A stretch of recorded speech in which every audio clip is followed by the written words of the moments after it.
It's 72 hours before the Super Eagles of Nigeria will face their perennial rivals, the Black Stars of Ghana, in the first leg of the Qatar 2022 World Cup playoff at the Babayara Stadium, Sports Stadium in Kumasi. And Super Eagles players are preparing.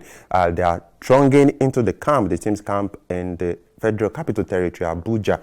And today on the show, we'll be looking at players to watch out in the Super Eagles, from the goalkeepers to the defenders to the midfielders, and of course to the attackers. My name is Oluwafemi Ashaolu. Remember, we've been bringing you the exclusive countdown preparations for a month, so it's been a wonderful journey. Kayode Gundare is very much in the studio.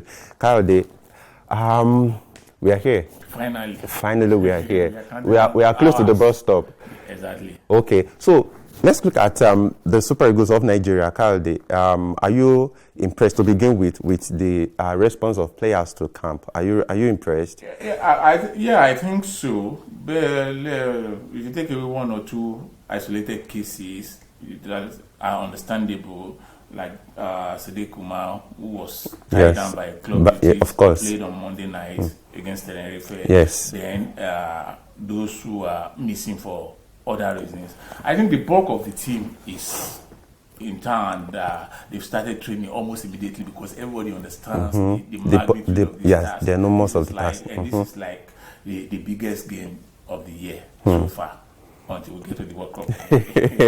Okay, let's look at players to watch now. Goalkeeper, unfortunately, Super Eagles number one, Maduka Okoye, will not be part of the two-legged affair against the Black Stars of Ghana. News came in that he's healed and he won't be part of it. So the coach of the team, I'm talking about the technical advisor, Augustine Guava, meant to say, has called up a Yimba goalkeeper, John Nobu, to replace him in the team. Kayode, let's start with the goalkeepers now.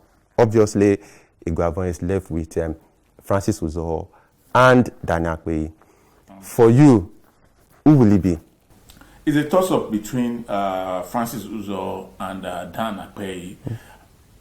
John Nobu is supposed to be, no disrespect, an extra tire just to keep up the... he hasn't even played for the Super Eagles. AFCON, he's not meant to play. Kayode, come on now, come on. So it's going to be a toss-up between Francis Uzoho and Dan Akpeyi. For longevity, Uzoho has been a part of the national team setup for a long while. He was under 20 goalkeeper as far back as 2007. Of course. In Canada. Yeah. And he's been around for that long. The national team. Around the national team. Uzoho has been also around the national team since 2013. Yeah. He was a second choice goalkeeper. When he won in the UAE, team in the UAE. With the likes of Taiwo and the rest of them. So for me, there are two experienced goalkeepers, so to speak. Even though Nigeria, because of the rich pedigree of goalkeepers we have had in the past, we have refused to come to the realization that those days are gone. The goalkeepers we have now cannot measure up to those we had in the past. The Peter Rufais, Vincent Nyama, Ikeshu Rumu, and the rest of them. So now we are left with these two, and if you're asking my opinion about who's going to get the nod, I think Uzoho will get the nod, although on the basis of his performance for Kaizer Chiefs, for his South African club, Daniel Akpeyi. You're talking about Daniel Akpeyi now. I think he made a very strong case for himself with his a very, very strong performance. But people have this perception about him, and that he doesn't strike confidence in his people, in his players, and so I think Uzoho might just take this. So you prefer Uzoho? Uzoho plays in Cyprus for Omona Nicosia. So you prefer Uzoho, right? Not me prefer. Because even in AFCON, you got a Guavon's nod ahead of Akpeyi in the third game against Guinea-Bissau. Exactly, that's what I'm saying. Although, to be honest, I wouldn't rate the Cyprus League over the South African League. That's my honest opinion. The South African League is stronger than it, but hey, we know how we do things in this part of the world. Okay, we can't hide from it. The goalkeeping department has been one major worry for a lot of football fans in the country. let's talk about the defense line now, which is also a major source of worry because we've seen cases, Coyote. Let's look at the defense now. We've had almost all the defenders are in camp right now. But let's look at which player would you say we can rely on. Zaidu Sanusi. It's going to be a lot of competition, particularly between Zaidu Sanusi and Calvin Bassey. You know, the Rangers young guy, they've been there. And Olaino is in camp. Ekong is in camp. Omero is in camp. Leon Balogun is also in camp. Shemilo Guaya, Shehu Abdullah is also in camp. The packed defense. And luckily, we have all of them available. So it's a coach's nightmare. When you have players of equal importance and pedigree, you have to pick and choose between two equally good players. My back four, if you ask me, I was going to ask you about that. My back four will be Olaino at right back.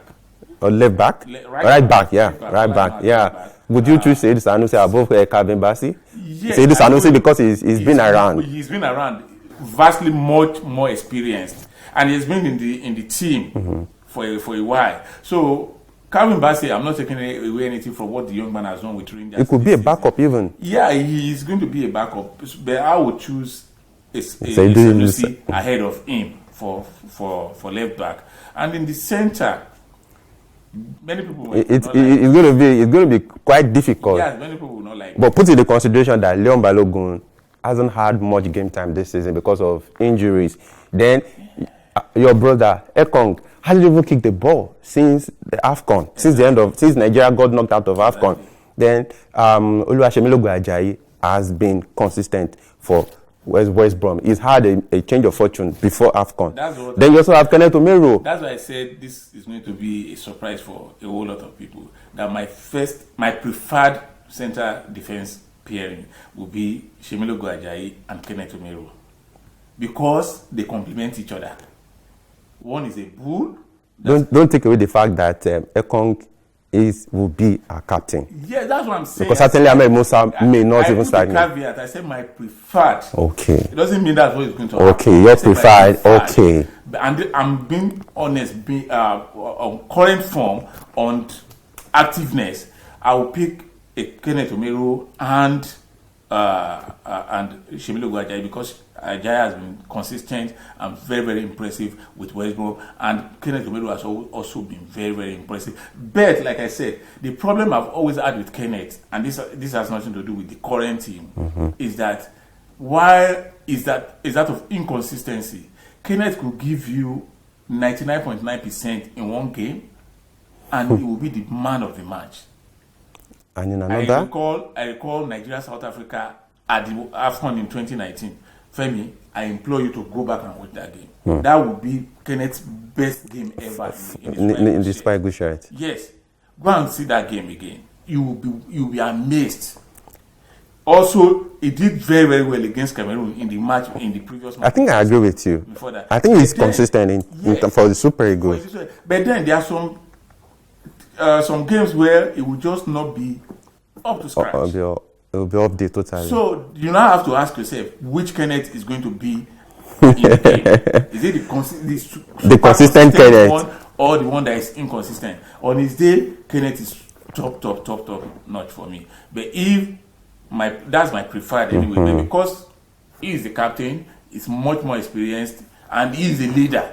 I have to say that for Troost Ekong. So I think Troost to be in and around that pairing. So it's either Troost and Kenneth, or Kenneth and Shemilo go. But I know it's going to be one of those, the two of those three.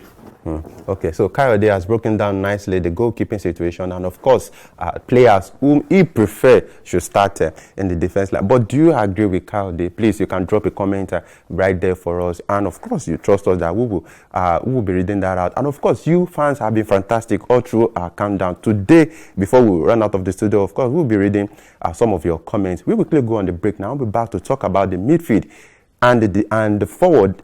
That is the arsenal for the Super Eagles. If you ask me, the striking force is the arsenal for the Super Eagles of Nigeria, and I'm sure the Black Stars will be shitting in their pants by the time that game goes down in Kumasi. We'll be back. Please stay with us. Welcome back, and it's still a daily countdown on Nigeria Superfans Forum for that titanic clash between the Black Stars of Ghana and the Super Eagles of Nigeria at the Babayara Sports Stadium in Kumasi. Kyle has been around, he's been breaking down nicely the Super Eagles, the goalkeeping situation, and of course the defense line. He just listed his preferred starting line against the Black Stars of Ghana. Kyle, let's talk about the midfield. Unfortunately, Wilfred Ndidi will be out of that game for both legs. Big miss for the Super Eagles of Nigeria, and we're going to miss him. We can't even hide from that. Even Maduka Okoye, despite all the shouts on him after we got crashed out of the 2021 Africa Cup of Nations, we're still going to miss him. Definitely. But let's talk about the midfield. We have the tank himself, Frank Onyeka. Innocent Bonke is back in there. Your midfield. Our midfield, what do you think? Which player do you think we should watch out for? For me, I think, and we also have a Tebo who also still trying to get fit. Remember that his inclusion in the list became led to an outcry right there in the country. I think the importance of the midfield is that it determines the efficacy of the attack. If the midfield is not good enough, no matter who you put in attack, they would struggle. So that's why it is important that we get the midfield formation right. And the midfield is going to do two things. One, it's going to be able to shield the back line, and then be able to link up with the striker. So that means you need a very, very mobile midfield.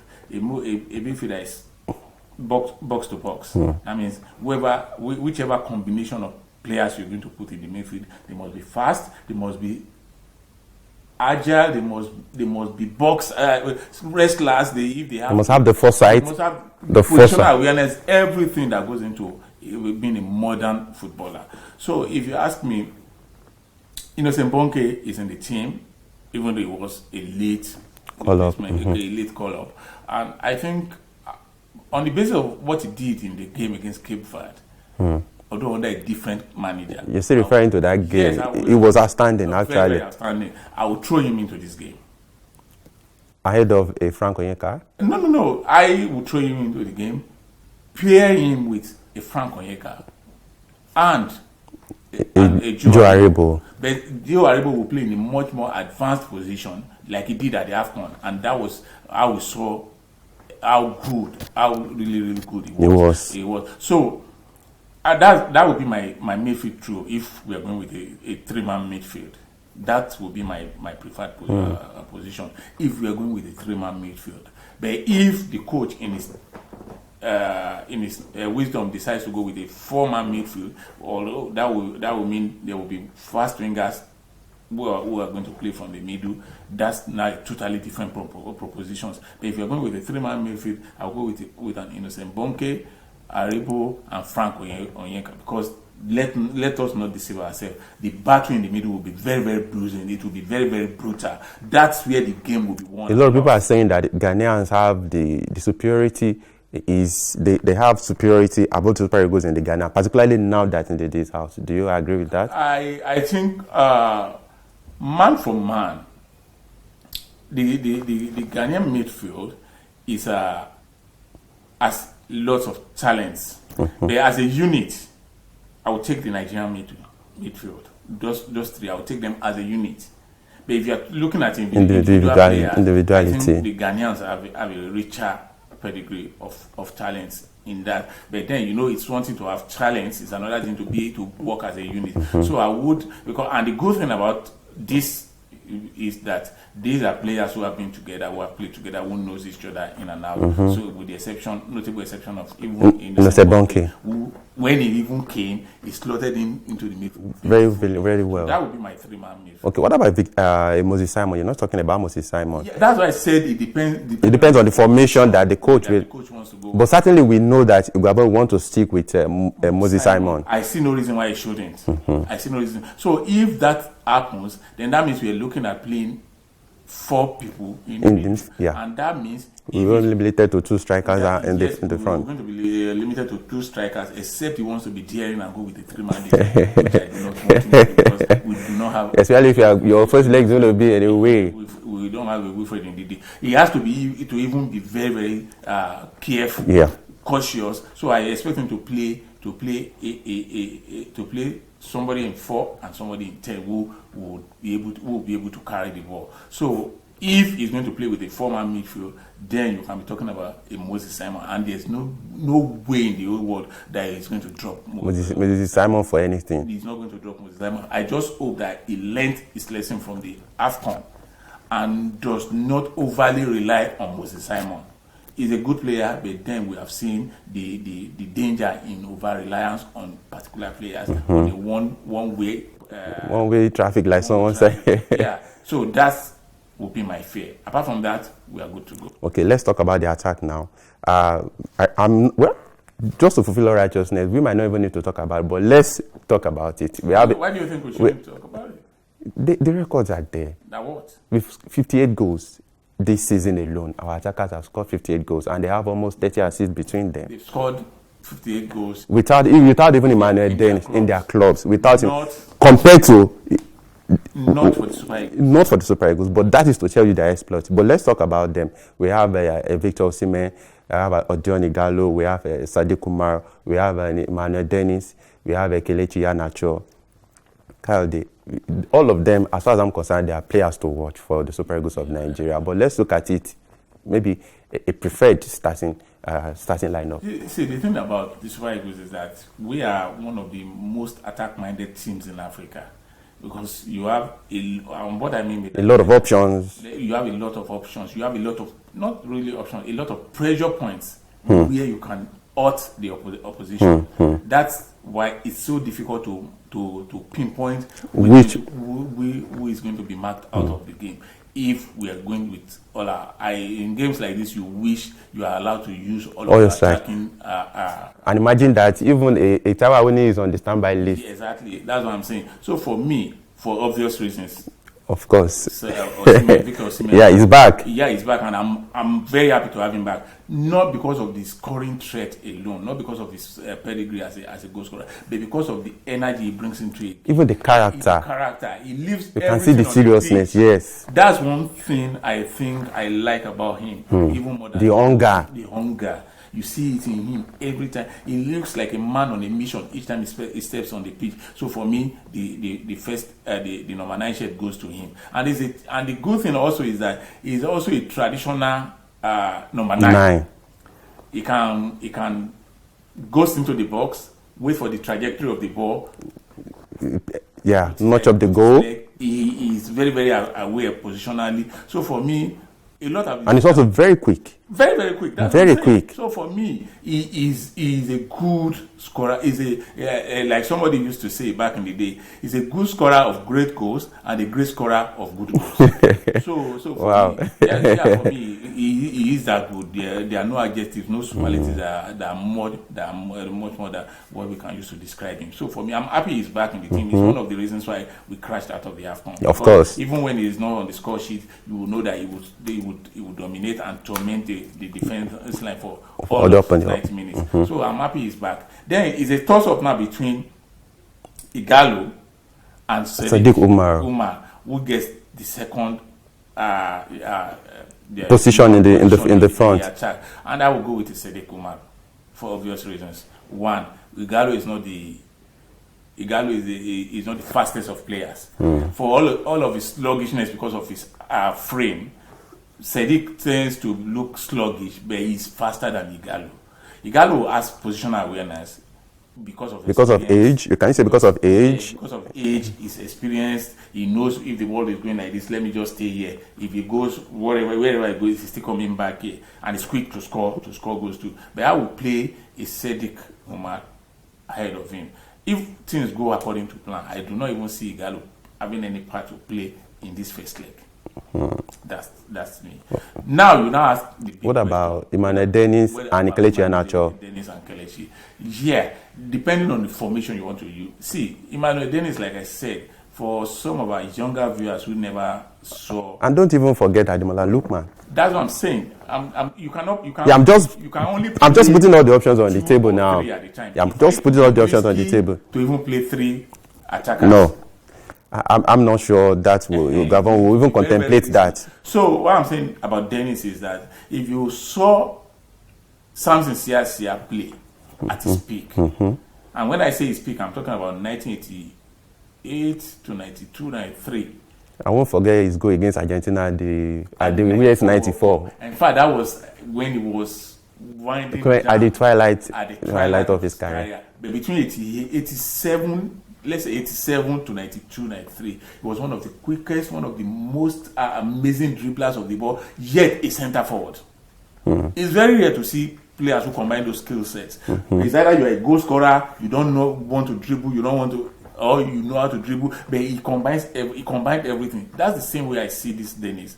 And because we are not going to dwell too much on him, because he hasn't really been a part of the setup for a long time. Yeah, it's a different thing to perform for club side and come to do so for the Super Eagles. So for me, as time goes on, it's going to be a very, very integral part of this team. But for now, it's not there. Finally, I know you're wondering what becomes of Kelechi Iheanacho. Kelechi is the kind of player that... Our senior man. He's the kind of player that gets you a goal when you don't expect. So there's no way you are going to say, who is Kelechi? So Kelechi will be in my team. I won't be surprised if he gets to start, but if I were a Guavon, I will play him from the bench. But I will not be surprised to see him start, because, let's be honest, I don't see Guavon starting Sadiq Kumar. I don't see him starting Sadiq. So that's why I think Kelechi will get the nod. Possibly play with Victor Osimhen. So that's my only. But left for me, I would have played a Sadiq from the start. That's what I would have done. So I would have played the Sadiq from the start. So those are players I think we should watch. Osimhen, in the order of importance for me, Osimhen in the attack, on the wings, Moses Simon. In midfield, Joe Aribo. In defense, I'm looking at Kenneth Omeru and Ajayi, and of course in goal, I'm looking at Uzoro. Okay, but quickly as we round off now, let's look at the second option for the attack for Super Eagles now, aside Osimhen. If you are going to be facing someone like Daniel Amate of Leicester City, I wouldn't think that maybe a Kelechi Iheanacho, maybe a more physical striker who can actually impose his figure on someone like Amate. I'm just thinking to partner Osimhen up front. See, the thing there is, as long as since you are saying it is likely that Iguabo might think of starting Iheanacho. Well, the fact is, Iheanacho plays in the English Premier League. He meets all kinds of defenders every week in, week out. So you cannot choose who you play. This is African football. The physicality cannot be ruled out. You're talking about Daniel Amate, who is coming from England too. Yeah. And you're talking about, see, these things are not cast in stone. Let's see how they play up against each other. The only thing I can say is they will be familiar to each other. I've been club mates, so they know each other in and out, and that for me, I think, is a good and a bad thing. Because you know his weakness, he knows yours. Of course. You know his strength, he knows yours. So it's good and bad. So we already have an informant in the Super Eagles camp. Yes, the same way Ghana also have an informant about us. Yeah, I know. Moses Simon plays with a Ghanaian in Nantes. That's the point. Okay, so it's a wonderful discussion. Remember, it's just 72 hours before that Titanic battle at the Baba Yara Sports Stadium in Kumasi, and tomorrow we'll be looking at the squad of the Ghanaians after their hide and seek game over their squad list. We hope that tomorrow we'll be able to come out and tell you players to watch in the side of the Ghanaians. I know a lot of Nigerians have been yearning about that, to know who their team will be playing against. And tomorrow, which will be 48 hours before that game, we'll be bringing you that. Kyle Dogunari, thank you for coming through on the show. And thank you for the journey. 30-day countdown. We are close to our bus stop, like you said, in Nigeria. And I thank all the viewers, all the nice comments they've been saying, very nice things about us. It's unbelievable, Kayode. We are so happy to have them on this journey. It's unbelievable. So, sorry, I promised earlier that we'll be reading some of your comments, but tomorrow, and of course, don't worry, for the big day, we'll be taking time to read all of your comments, or if not, or some of your comments, because on our platform, it's been wonderful. And to our producer, he's been wonderful working day and night to make sure that this show continues. Until tomorrow, have a fantastic time and continue to watch out for this space for your daily countdown. I remain Oluwafemi Ashaolu.